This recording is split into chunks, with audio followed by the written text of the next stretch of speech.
14 نومبر کو اس لیے منایا جاتا ہے کہ اقوام متحدہ یعنی یونائٹڈ نیشن نے 1991 میں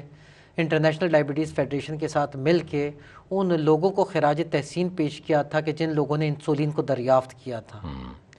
تو اس کی یاد میں اس دن کو منایا جاتا ہے، اور دن کا مقصد یہ ہے کہ دنیا بھر میں مختلف لیول پہ سیمینارز، آگاہی پروگرامز کیے جاتے ہیں تاکہ شوگر کے حوالے سے، شوگر سے بچاؤ کے لیے اس چیز کو ہم وقت پہ بتا سکیں. اس سال کا جو تھیم ہے وہ ہے ڈائبٹیز اینڈ ویل بینگ، اور ڈائبٹیز ایٹ ورک پلیس، یعنی کہ جو شوگر کا شکار مریض ہیں نہ صرف ان کو شوگر کو کنٹرول کرنا ضروری ہے، اس کے ساتھ ان کی جسمانی، ذہنی اور آکیوپیشنل جو ورک پلیس پہ جہاں وہ کام کرتے ہیں وہاں پر اس کو وہ کس طریقے سے مینیج کر سکتے ہیں. اب مجھے یہ بتائیے گا کہ ہم اس سے ڈیفائن کیسے کریں کہ کوئی مریض شوگر یا ڈائبٹیز کا شکار ہو گیا؟ بالکل، شوگر کے مریضوں کے لیے ایک سوچ تھی کہ شاید علامات کا انتظار کرنا چاہیے، لیکن شوگر کا وہ شخص جس کی کوئی بھی شخص چاہے اس کی عمر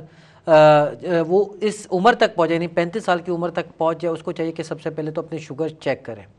اگر اس کی شوگر ناشتے سے پہلے 125 سے زیادہ آ جاتی ہے، یا کھانا کھانے کے 2 گھنٹے کے بعد اس کی شوگر 200 سے زیادہ آ جائے، یا اس کا 3 مہینے کا HbA1c کا ٹیسٹ 6.5 سے زیادہ آ جائے، تو اس کا مطلب یہ ہے وہ شوگر کا شکار ہو چکا ہے.